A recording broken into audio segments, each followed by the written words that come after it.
Hello दोस्तों, उत्तराखंड की पाठशाला में आपका स्वागत है। उत्तराखंड की पाठशाला में हमने शुरू की है एक महत्वपूर्ण टेस्ट श्रृंखला जिसका संबंध है उत्तराखंड के इतिहास से। और हम लेकर आए हैं आज इसी टेस्ट श्रृंखला का दूसरा वीडियो या दूसरा टेस्ट, उत्तराखंड का इतिहास टेस्ट संख्या 2, जहां हम देखेंगे उत्तराखंड की प्राचीन जातियों, महाभारत कालीन उत्तराखंड एवं कुनिंद वंश से संबंधित कुछ प्रश्नों को। तो चलिए शुरू करते हैं अपना आज का टेस्ट, उत्तराखंड का इतिहास टेस्ट संख्या 2। हमारा आज का पहला प्रश्न है, उत्तराखंड में निवास करने वाली प्राचीनतम जाति कौन सी है? कौन सा वह मानव समूह है जिसने सर्वप्रथम उत्तराखंड में निवास किया था? तो इसका सही आंसर है ऑप्शन ए, कोल। उत्तराखंड के प्रसिद्ध इतिहासकार हुए हैं डॉक्टर शिव प्रसाद डबराल चारण।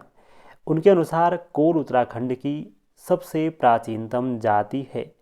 जबकि अगर हम देखें तो कोल को ही मुंड भी कहा जाता है, इन्हें मुंड भी कहा जाता है और इन्हीं को शंबर भी कहा जाता है। तो ये भी कोल जाति के ही अन्य नाम हैं। अगला हमारा प्रश्न है, राज्य की घर जवाई प्रथा, झटेला प्रथा, जेठा प्रथा तथा टेकुआ प्रथा किस जाति की देन है? आज भी उत्तराखंड के जनमानस पर या जनमानस में इन प्रथाओं का प्रचलन है। ये प्रथाएं किस जाति की उत्तराखंड को देन है? तो इसका सही आंसर है ऑप्शन डी, खस। अगर हम उत्तराखंड में निवास करने वाली जातियों की बात करें तो आज के समाज पर सर्वाधिक प्रभाव है खस जाति का। और खसों से ही घर जवाई, झटेला प्रथा, जैसे कि अगर कोई महिला दूसरा विवाह करती है तो उसके प्रथम विवाह से उत्पन्न पुत्र झटेला माना जाता है। जेठा प्रथा अर्थात जैसे कभी भाइयों में बंटवारा होता है तो जेठा अर्थात जो बड़ा भाई होता है उसको ज़्यादा प्राथमिकता दी जाती है, उसे ज़्यादा अच्छी वस्तुएं या खेत खलियान मकान सब दिया जाता है। यही है जेठा प्रथा, उसको प्राथमिकता देना। और ऐसी ही प्रथा टेकुआ प्रथा, ये सभी खस जाति से ही यहाँ आई हैं। अगला हमारा प्रश्न है, जॉर्ज ग्रियर्सन के अनुसार उत्तराखंड के आदि निवासी जाति कौन सी है? सामान्यतः उत्तराखंड की प्राचीनतम जाति मानी जाती है निवास करने वाली कोल, लेकिन जो भाषाविद हुए जॉर्ज ग्रियर्सन, उनके अनुसार उत्तराखंड की प्राचीनतम जनजाति या जाति कोई और है। और इसका सही आंसर है ऑप्शन डी, किरात। किरात को शिव के वंशज या शिव को मानने वाले माना जाता है और जॉर्ज ग्रियर्सन के अनुसार यही उत्तराखंड के आदि निवासी हैं। इसको भी आप याद रखिएगा, सामान्यतः कोल हैं। अगला प्रश्न है, बौद्ध साहित्य के अनुसार महात्मा बुद्ध द्वारा उशरी ध्वज पर्वत की यात्रा की गई, ऐसा जिक्र है बौद्ध ग्रंथों में।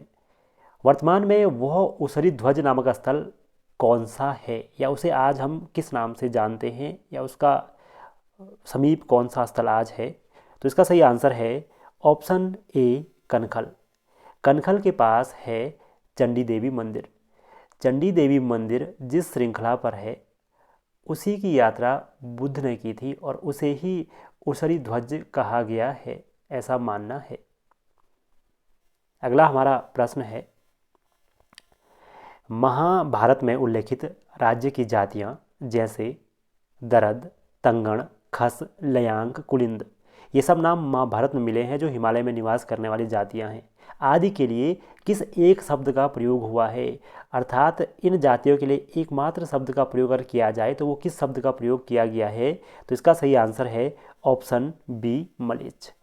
इस समय के आर्यों ने मलेच्छ उन लोगों के लिए कहा है जिन्हें वो कमतर आंकते हैं स्वयं से। तो ऐसी जातियां मलेच्छ कहलाई। ऐसी जातियों को दस्यु भी कहा गया है और कुछ अन्य शब्द भी कहे गए हैं। मलेच्छ का अर्थ निम्न कुल से ये लगाते हैं इन जातियों के लिए आर्य, ठीक। जबकि अगर हम बात करें तो द्विज श्रेष्ठ स्वयं आर्यों के लिए ही कहा जाने वाला एक शब्द है।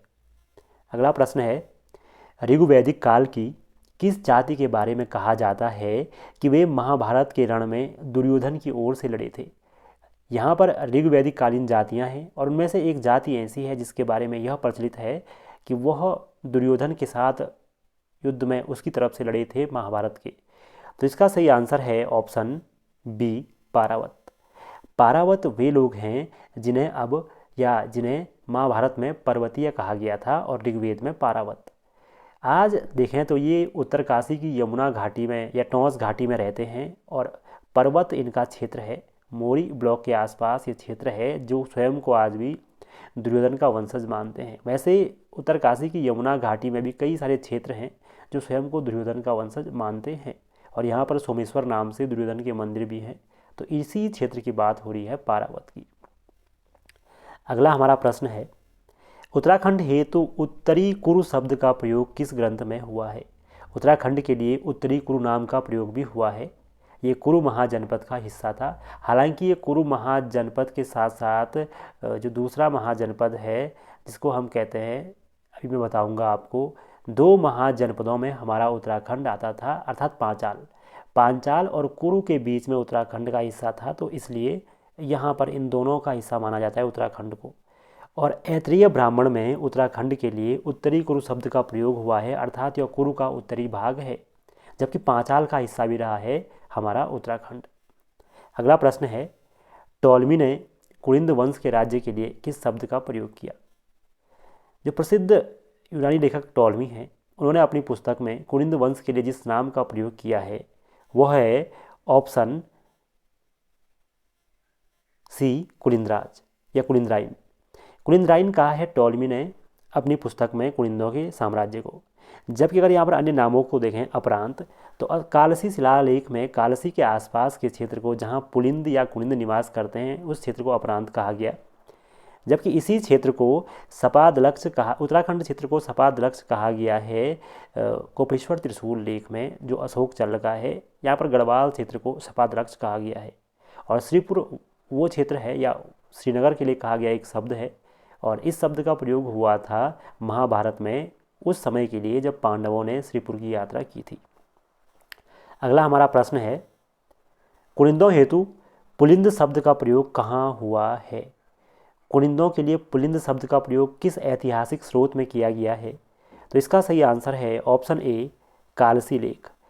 अशोक के कालसी लेख में इस क्षेत्र को अपरांत कहा गया है और कुलिंदों को पुलिंद कहा गया है।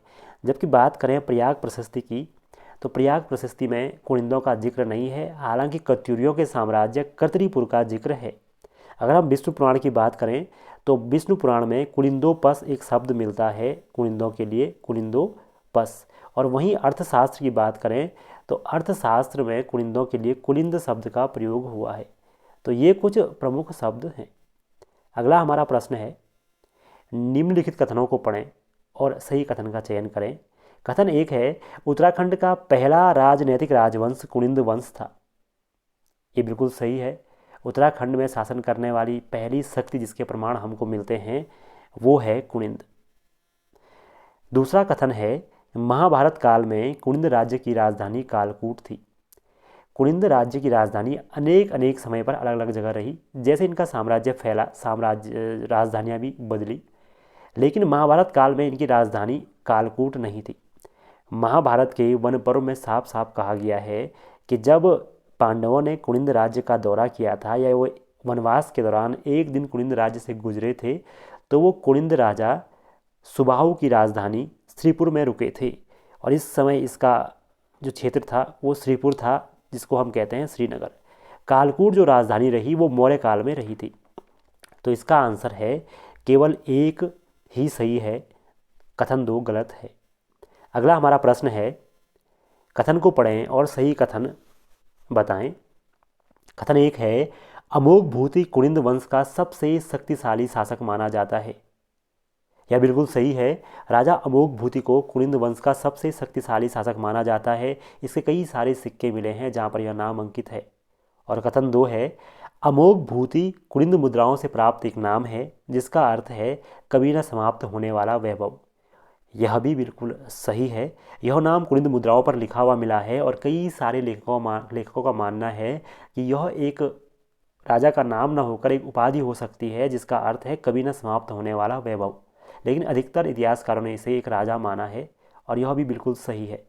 तो इसका सही आंसर है ऑप्शन सी, 1 व 2 दोनों सही हैं। अगला हमारा प्रश्न है, निम्नलिखित में से कौन सा नगर कुलिंदों की राजधानी नहीं रहा? इनमें से कौन सा वह नगर है जो कुलिंद वंश की राजधानी नहीं रहा है कभी? तो अगर हम देखें ऑप्शन ए, कालसी, कालकूट नाम से राजधानी रहा है। सुगन की बात करें तो सुगन एक स्थान है जिसे शत्रुघ्न नगर सहारनपुर के आसपास माना जाता है, कभी इसे हरियाणा भी माना जाता है और कभी इसे उत्तरकाशी का किसी किसी क्षेत्र से भी जोड़ा जाता है। तो यह भी राजधानी रहा था। अगर हम बात करें श्रीनगर की, तो सुबाहु के समय श्रीपुर नाम से यह राजधानी रहा, लेकिन द्वाराहाट कुनिंदों की राजधानी नहीं रहा। द्वाराहाट कत्यूरियों की राजधानी अवश्य रहा था। अगला प्रश्न है, ब्रिटिश इतिहासकार पावेल पाइस के अनुसार किस कुनिंद शासक ने हिंद यवन साम्राज्य के ध्वंसावशेषों पर स्वयं का साम्राज्य खड़ा किया था? उत्तराखंड का इतिहास लिखने वाले प्रमुख व्यक्तियों में आते हैं पावेल पाइस। उन्होंने कहा कि इस राजा ने हिंद यवन जो हिंद यूनानी साम्राज्य है उसके समाप्त होने का फ़ायदा उठाकर अपने साम्राज्य की नींव डाली थी। तो यह कहा गया था राजा अमोघ भूति के बारे में। अमोघ भूति के बारे में यह बात कही गई थी और यह भी कहा गया था कि इसके सिक्कों पर जो बैक्ट्रियन ग्रीक सिक्के होते हैं, जो यूनानी सिक्के होते हैं, उनका प्रभाव था, इसीलिए इसके बारे में ऐसा कहा गया है। अगला प्रश्न है, अमोघ भूति की मुद्रा किस धातु से निर्मित थी? संपूर्ण उत्तराखंड में कई स्थानों से अमोघ भूति की मुद्रा मिली है, अर्थात इसे अमोघ भूति की मुद्रा भी कह सकते हैं और अमोघ भूति प्रकार की मुद्रा भी कह सकते हैं, जो उसके वंशजों ने जारी की थी, लेकिन उस पर इसका नाम अंकित हुआ है। तो यह मुद्रा दो धातुओं की बनी हुई थी, द्विधातुय मुद्रा ये थी, जिसमें धातुएं थी रजत और ताम्र। रजत और ताम्र प्रकार की ये मुद्राएं, और इन्हीं पर अमोघ भूति की जो मुद्राएं थी उन पर दो भाषाओं में लेख थे, दो लिपियों में लेख थे, ब्राह्मी एवं खरोष्टी। ठीक। अगला हमारा प्रश्न है, त्रिशूलधारी शिव की मूर्ति किस प्रकार के सिक्कों से प्राप्त हुई है? देखिए, कुनिंद जो सिक्के हमको प्राप्त हुए हैं उन्हें तीन भागों में बांटा गया है। अल्मोड़ा प्रकार के सिक्के, अमोघ भूति प्रकार के सिक्के और छत्रेश्वर प्रकार के सिक्के। अमोघ भूति प्रकार के सिक्के वे हैं जिन पर अमोघ भूति का नाम लिखा हुआ है। अल्मोड़ा प्रकार के सिक्के वे हैं जो अल्मोड़ा से मिले हैं और साथ साथ कत्यूर घाटी से भी मिले हैं। और छत्रेश्वर प्रकार के सिक्के वो हैं जिन पर महाराज छत्रेश्वर नाम का एक विरुद्ध धारण एक नाम लिखा गया है, इसीलिए तीन भागों में बांटा गया है। तो जो छत्रेश्वर प्रकार की मुद्राएं हैं उन्हीं पर ये त्रिशूलधारी शिव की मूर्ति है और भगवान महात्म छत्रेश्वर इन पर लिखा हुआ है। अगला प्रश्न है, महाभारत के किस पर्व के अनुसार पांडवों ने एक रात्रि श्रीपुर के शासक सुबाहु की राजधानी में विश्राम किया था? तो महाभारत के वन पर्व में इस घटना का उल्लेख है कि पांडव एक दिन सुबाहु की राजधानी श्रीपुर में रुके थे, जो आज का श्रीनगर है, और उन्होंने सुबाहु के लिए कुनिंदाधिपति शब्द का प्रयोग किया है महाभारत में। अगला प्रश्न है, अमोघ भूति की रजत मुद्रा का भार कितना ग्रेन था? ग्रेन में मुद्राओं को नापा जाता है, और यदि हम बात करें अमोघ भूति की रजत मुद्रा की, ताम्र मुद्रा तो बहुत ज़्यादा उसका जो दर होता है या उसकी जो मात्रा, उसका जो भार होता है वो बहुत अंतर होता है उसका, लेकिन जो रजत मुद्रा है वो 31 से 38 ग्रेन की होती थी, इसे याद रखिएगा। इस मुद्रा पर राज्ञ कुनिंदस्य अमोघ भूतिस लिखा हुआ आपको मिलता है, महाराजस आपको लिखा हुआ मिलता है।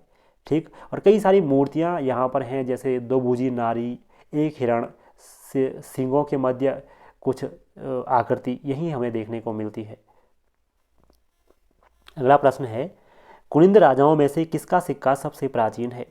कुनिंदों के हमें जितने भी सिक्के मिले हैं कई स्थानों से मिले हैं, जैसे उत्तरकाशी में देवढुंगा, उत्तरकाशी शहर खुद अठूड़ टिहरी में है या थत्यूड़ टिहरी में है, वहाँ से मिला है। अल्मोड़ा से मिले हैं, सुदन से मिले हैं, बेहट से मिले हैं जो रुड़की के पास है, या हिमाचल प्रदेश के हमीरपुर, मंडी, पौंटा, ज्वालामुखी, यहाँ से भी मिले हैं। कत्यूर घाटी बागेश्वर से भी मिले हैं, तो कई स्थानों से मिले हैं। तो इन सिक्कों में सबसे पुराना सिक्का किसका है? तो यह है ऑप्शन सी, विषदेव का। अगला प्रश्न है, अल्मोड़ा प्रकार के सिक्कों पर निम्नलिखित में से कौन सा नाम अंकित नहीं है? शिवदत्त, धनभूति, शिवपालित और शिवरक्षित। जो धनभूति नाम है वो अल्मोड़ा प्रकार के सिक्कों पर नहीं मिला है, वो जो हमारे अमोघ भूति प्रकार के सिक्के हैं उन पर मिला है नाम धनभूति। अल्मोड़ा प्रकार की हमारे पास कुल 58 मुद्राएं हैं, जिनमें से 4 अल्मोड़ा से और 54 हमें मिली हैं कत्यूर घाटी से। अगला हमारा प्रश्न है, शिवदत्त, आसेक, गोमित्र एवं विजयभूति नाम की कुनिंद सिक्के कहाँ से प्राप्त हुए हैं? शिवदत्त, आसेक, गोमित्र एवं विजयभूति, ये नाम कहाँ से प्राप्त सिक्कों पर लिखे गए हैं? तो ये नाम लिखे गए हैं कत्यूर घाटी से प्राप्त सिक्कों पर। शिवदत्त, आसेक, गोमित्र व विजयभूति, 4 नाम। जबकि अल्मोड़ा से जो सिक्के मिले हैं वहाँ नाम मिले हैं शिवदत्त, हरिदत्त, शिवपालित एवं शिवरक्षित। ऐसा प्रश्न आ चुका है, आपने कई जगह किताबों में पढ़ा होगा, तो आपको ऐसे आंसर पता होने चाहिए। ये तो मात्र एक टेस्ट है और ऐसे ही प्रश्न कई बार बनते हैं। तो यही थे आज के प्रमुख प्रश्न। जुड़े रहिए, धन्यवाद।